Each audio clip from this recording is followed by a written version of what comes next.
The King George VI Memorial Chapel is part of St. George's Chapel at Windsor Castle. The chapel was commissioned by Queen Elizabeth II in 1962 as a burial place for her father, King George VI, and was completed in 1969. It contains the final resting places of King George VI, Queen Elizabeth the Queen Mother, Queen Elizabeth II, Prince Philip, Duke of Edinburgh, and the ashes of Princess Margaret. It was designed by George Pace. Early life. The future George VI was born at York Cottage, on the Sandringham estate in Norfolk, during the reign of his great-grandmother Queen Victoria. His father was Prince George, Duke of York, the second and eldest surviving son of the Prince and Princess of Wales. His mother, the Duchess of York, was the eldest child and only daughter of Francis, Duke of Teck, and Mary Adelaide, Duchess of Teck. His birthday, December 14, 1895, was the 34th anniversary of the death of his great-grandfather Albert, Prince Consort. Uncertain of how the Prince Consort's widow, Queen Victoria, would take the news of the birth, the Prince of Wales wrote to the Duke of York that the Queen had been rather distressed. 2 days later, he wrote again, "I really think it would gratify her if you yourself proposed the name Albert to her." The Queen was mollified by the proposal to name the new baby Albert, and wrote to the Duchess of York, "I am all impatience to see the new one, born on such a sad day but rather more dear to me, especially as he will be called by that dear name which is a byword for all that is great and good." Consequently, he was baptized Albert Frederick Arthur George at St. Mary Magdalene Church, Sandringham on February 17, 1896. Formally he was His Highness Prince Albert of York. Within the family he was known informally as Bertie. The Duchess of Teck did not like the first name her grandson had been given, and she wrote prophetically that she hoped the last name may supplant the less favoured one. Albert was fourth in line to the throne at birth, after his grandfather, father, and elder brother, Edward. Albert was ill often and was described as easily frightened and somewhat prone to tears. His parents were generally removed from their children's day-to-day upbringing, as was the norm in aristocratic families of that era. He had a stammer that lasted for many years. Although naturally left-handed, he was forced to write with his right hand, as was common practice at the time. He had chronic stomach problems as well as knock-knees, for which he was forced to wear painful corrective splints. Queen Victoria died on January 22, 1901, and the Prince of Wales succeeded her as King Edward VII. Prince Albert moved up to third in line to the throne, after his father and elder brother. Military career and education.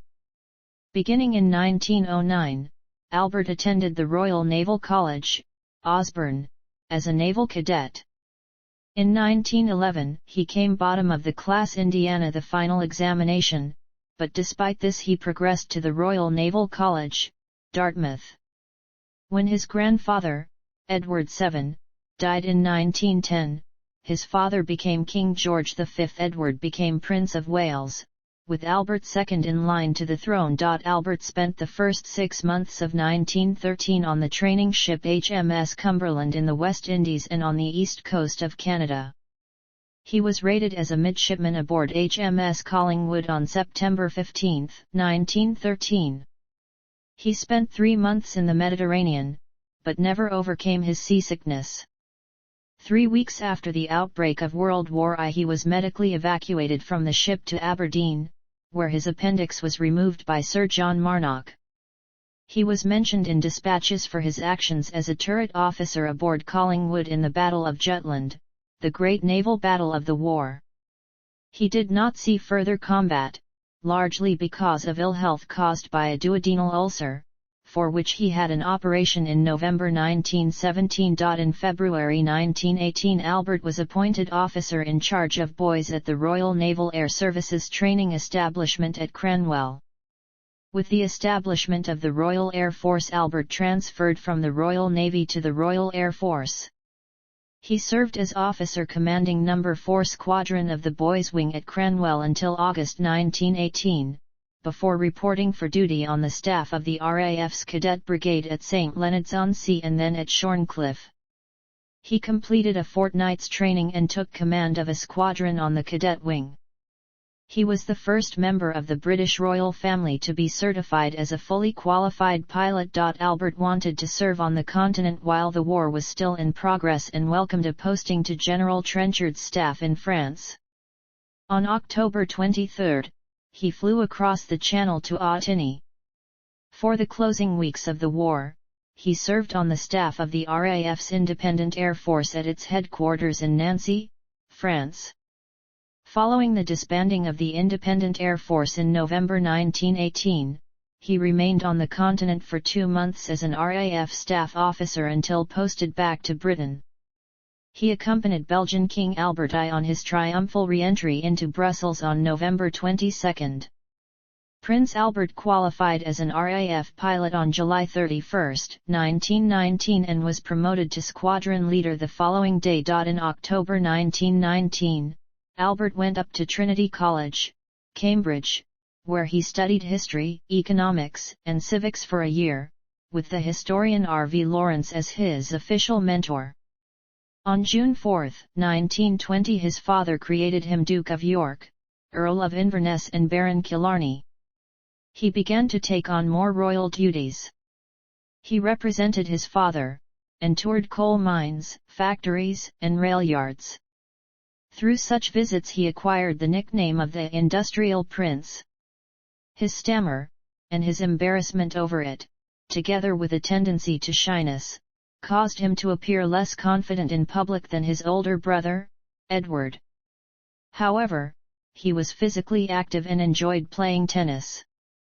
He played at Wimbledon in the men's doubles with Lewis Greig in 1926, losing in the first round. He developed an interest in working conditions, and was president of the Industrial Welfare Society. His series of annual summer camps for boys between 1921 and 1939 brought together boys from different social backgrounds. Marriage. In a time when royalty were expected to marry fellow royalty, it was unusual that Albert had a great deal of freedom in choosing a prospective wife. An infatuation with the already married Australian socialite Lady Loughborough came to an end in April 1920 when the king, with the promise of the Dukedom of York, persuaded Albert to stop seeing her. That year, he met for the first time since childhood Lady Elizabeth Bowes-Lyon, the youngest daughter of the Earl and Countess of Strathmore. He became determined to marry her. Elizabeth rejected his proposal twice, in 1921 and 1922, reportedly because she was reluctant to make the sacrifices necessary to become a member of the royal family. In the words of Lady Strathmore, Albert would be made or marred by his choice of wife. After a protracted courtship, Elizabeth agreed to marry him. Albert and Elizabeth were married on April 26, 1923 in Westminster Abbey. Albert's marriage to someone not of royal birth was considered a modernizing gesture. The newly formed British Broadcasting Company wished to record and broadcast the event on radio, but the Abbey chapter vetoed the idea. From December 1924 to April 1925, the Duke and Duchess toured Kenya, Uganda, and the Sudan, traveling via the Suez Canal and Aden. During the trip, they both went big game hunting. Because of his stammer, Albert dreaded public speaking. After his closing speech at the British Empire exhibition at Wembley on October 31, 1925, one which was an ordeal for both him and his listeners, he began to see Lionel Logue, an Australian-born speech therapist. The Duke and Logue practiced breathing exercises, and the Duchess rehearsed with him patiently. Subsequently, he was able to speak with less hesitation. With his delivery improved, the Duke opened the new Parliament House in Canberra, Australia, during a tour of the Empire with the Duchess in 1927. Their journey by sea to Australia, New Zealand, and Fiji took them via Jamaica, where Albert played doubles tennis partnered with a black man, Bertrand Clark, which was unusual at the time and taken locally as a display of equality between races. The Duke and Duchess had 2 children, Elizabeth, who was born in 1926, and Margaret, who was born in 1930. The close family lived at 145 Piccadilly, rather than one of the royal palaces. In 1931, the Canadian Prime Minister, R.B. Bennett, considered the Duke for Governor-General of Canada, a proposal that King George V rejected on the advice of the Secretary of State for Dominion Affairs, J. H. Thomas. Reluctant King. King George V had severe reservations about Prince Edward, saying, "After I am dead, the boy will ruin himself in 12 months, and I pray God that my eldest son will never marry and that nothing will come between Bertie and Lilibet and the throne." On January 20, 1936, George V died and Edward ascended the throne as King Edward VIII. In the vigil of the princes, Prince Albert and his 3 brothers took a shift standing guard over their father's body as it lay in state, in a closed casket, in Westminster Hall. As Edward was unmarried and had no children, Albert was the heir presumptive to the throne. Less than a year later, on December 11, 1936, Edward abdicated in order to marry Wallis Simpson, who was divorced from her first husband and divorcing her second. Edward had been advised by British Prime Minister Stanley Baldwin that he could not remain king and marry a divorced woman with 2 living ex-husbands. He abdicated and Albert, though he had been reluctant to accept the throne, became king. The day before the abdication, Albert went to London to see his mother, Queen Mary. He wrote in his diary, "When I told her what had happened, I broke down and sobbed like a child." On the day of Edward's abdication, the Oireachtas, the Parliament of the Irish Free State, removed all direct mention of the monarch from the Irish constitution. The next day, it passed the External Relations Act, which gave the monarch limited authority to appoint diplomatic representatives for Ireland and to be involved in the making of foreign treaties. The 2 acts made the Irish Free State a republic in essence without removing its links to the Commonwealth. Across Britain, gossip spread that Albert was physically and psychologically incapable of being king. No evidence has been found to support the contemporaneous rumor that the government considered bypassing him, his children and his brother Henry, in favor of their younger brother George, Duke of Kent. This seems to have been suggested on the grounds that George was at that time the only brother with a son. Early reign. Albert assumed the regnal name George VI to emphasize continuity with his father and restore confidence in the monarchy. The beginning of George VI's reign was taken up by questions surrounding his predecessor and brother, whose titles, style, and position were uncertain. He had been introduced as His Royal Highness Prince Edward for the abdication broadcast, but George VI felt that by abdicating and renouncing the succession, Edward had lost the right to bear royal titles, including Royal Highness. In settling the issue, George's first act as king was to confer upon his brother the title Duke of Windsor with the style Royal Highness, but the letters patent creating the dukedom prevented any wife or children from bearing royal styles. George VI was forced to buy from Edward the royal residences of Balmoral Castle and Sandringham House, as these were private properties and did not pass to him automatically. 3 days after his accession, on his 41st birthday, he invested his wife, the new queen consort, with the Order of the Garter.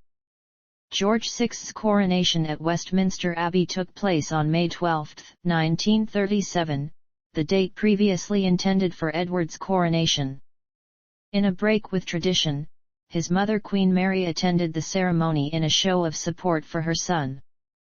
There was no durbar held in Delhi for George VI, as had occurred for his father, as the cost would have been a burden to the government of India. Rising Indian nationalism made the welcome that the royal party would have received likely to be muted at best, and a prolonged absence from Britain would have been undesirable in the tense period before the Second World War. 2 overseas tours were undertaken, to France and to North America, both of which promised greater strategic advantages in the event of war. The growing likelihood of war in Europe dominated the early reign of George VI. The king was constitutionally bound to support Prime Minister Neville Chamberlain's appeasement of Hitler. When the king and queen greeted Chamberlain on his return from negotiating the Munich Agreement in 1938, they invited him to appear on the balcony of Buckingham Palace with them. This public association of the monarchy with a politician was exceptional, as balcony appearances were traditionally restricted to the royal family. While broadly popular among the general public, Chamberlain's policy towards Hitler was the subject of some opposition in the House of Commons, which led historian John Grigg to describe the king's behavior in associating himself so prominently with a politician as the most unconstitutional act by a British sovereign in the present century. In May and June 1939, the king and queen toured Canada and the United States. It was the first visit of a reigning British monarch to North America, although he had been to Canada prior to his accession. From Ottawa, they were accompanied by the Canadian Prime Minister, William Lyon Mackenzie King, to present themselves in North America as King and Queen of Canada. Both Governor-General of Canada Lord Tweedsmuir and Mackenzie King hoped that the King's presence in Canada would demonstrate the principles of the Statute of Westminster 1931, which gave full sovereignty to the British dominions. On May 19, George VI personally accepted and approved the letter of credence of the new U.S. ambassador to Canada, Daniel Calhoun Roper, gave royal assent to 9 parliamentary bills, and ratified 2 international treaties with the Great Seal of Canada. The official royal tour historian, Gustave Langtot, wrote the Statute of Westminster had assumed full reality, and George gave a speech emphasizing the free and equal association of the nations of the Commonwealth. The trip was intended to soften the strong isolationist tendencies among the North American public with regard to the developing tensions in Europe. Although the aim of the tour was mainly political, to shore up Atlantic support for the United Kingdom in any future war, the King and Queen were enthusiastically received by the public. The fear that George would be compared unfavorably to his predecessor was dispelled. They visited the 1939 New York World's Fair and stayed with President Franklin D. Roosevelt at the White House and at his private estate at Hyde Park, New York.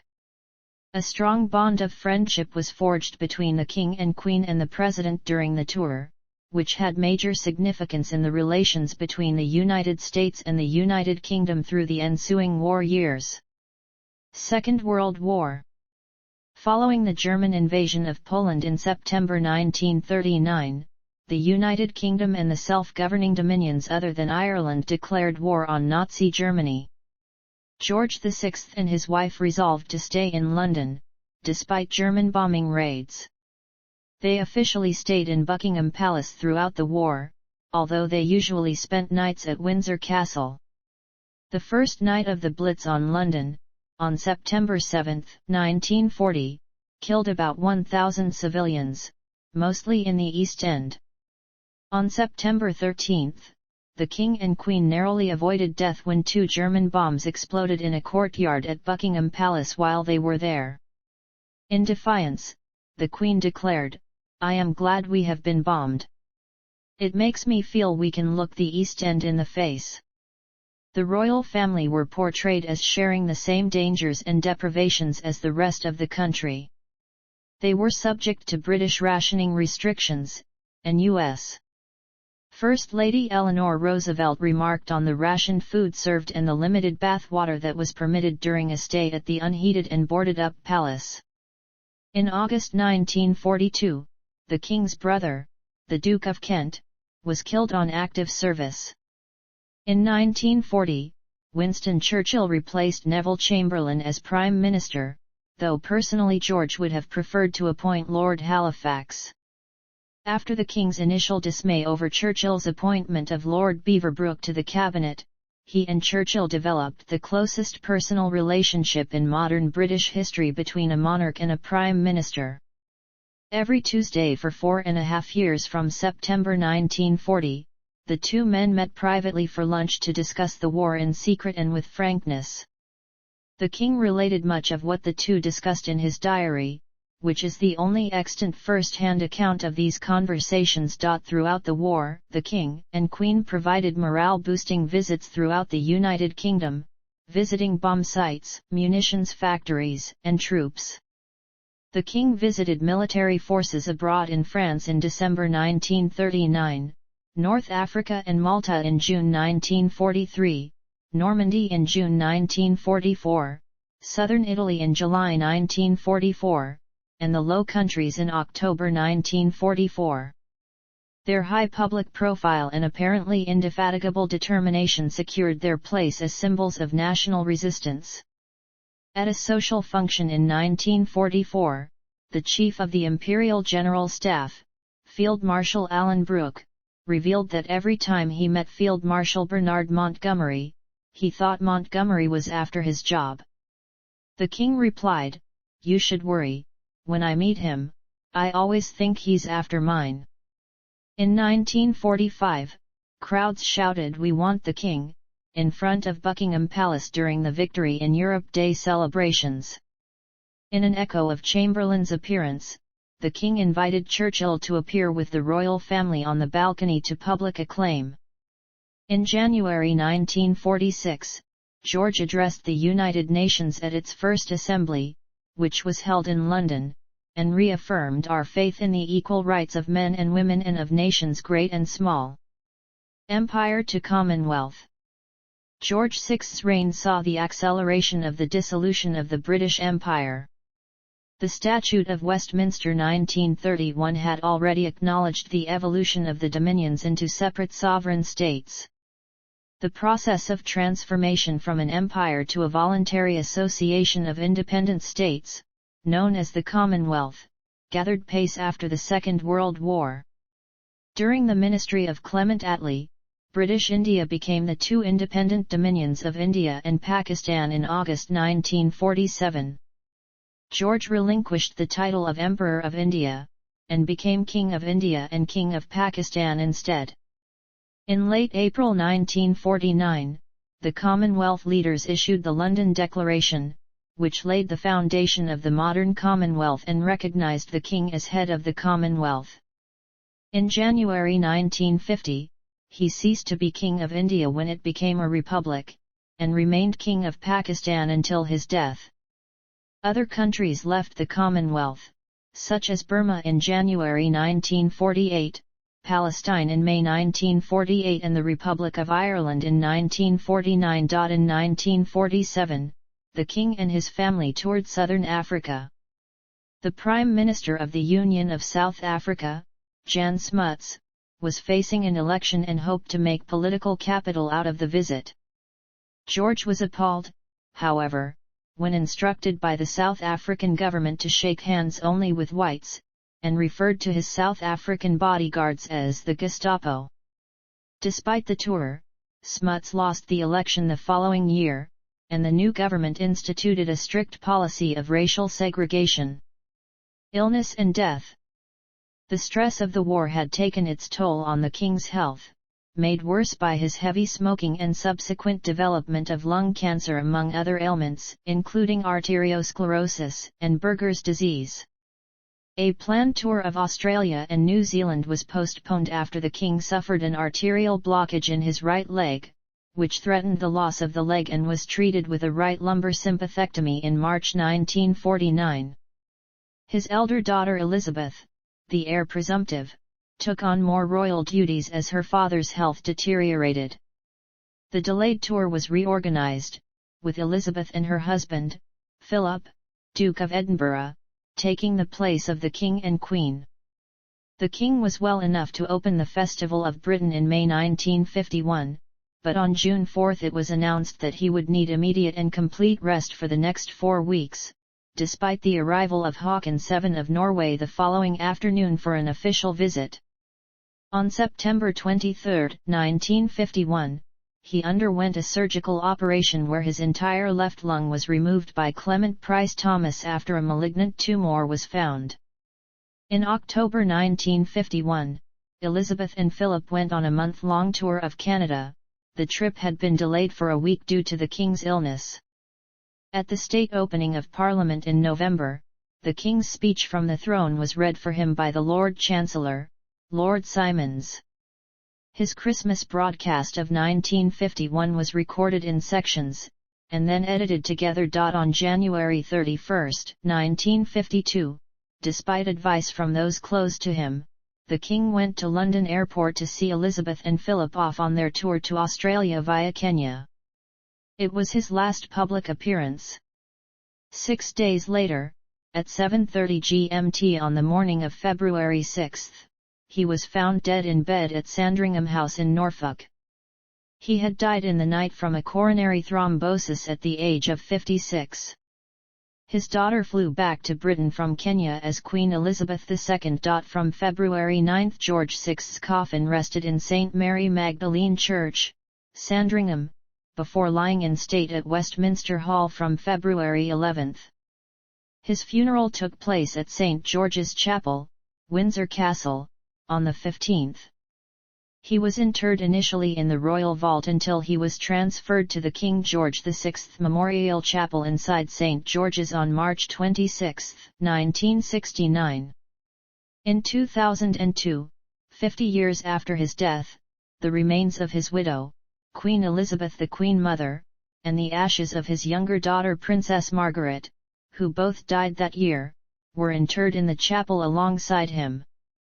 20 years later, in 2022, the remains of his eldest daughter and heir, Queen Elizabeth II, and those of her husband, Prince Philip, were interred in the chapel. Legacy. In the words of Labour Member of Parliament George Hardie, the abdication crisis of 1936 did more for republicanism than 50 years of propaganda. George VI wrote to his brother Edward that in the aftermath of the abdication he had reluctantly assumed a rocking throne and tried to make it steady again. He became king at a point when public faith in the monarchy was at a low ebb. During his reign, his people endured the hardships of war, and imperial power was eroded. However, as a dutiful family man and by showing personal courage, he succeeded in restoring the popularity of the monarchy. The George Cross and the George Medal were founded at the King's suggestion during the Second World War to recognize acts of exceptional civilian bravery. He bestowed the George Cross on the entire island fortress of Malta in 1943. He was posthumously awarded the Order of Liberation by the French government in 1960. One of only 2 people to be awarded the medal after 1946. Colin Firth won an Academy Award for Best Actor for his performance as George VI in the 2010 film The King's Speech. Honours and Arms. Arms. As Duke of York, Albert bore the Royal Arms of the United Kingdom differenced with a label of 3 points argent, the centre point bearing an anchor azure, a difference earlier awarded to his father, George V, when he was Duke of York, and then later awarded to his grandson Prince Andrew, Duke of York. As king, he bore the royal arms undifferenced. Issue. Ancestry. Notes.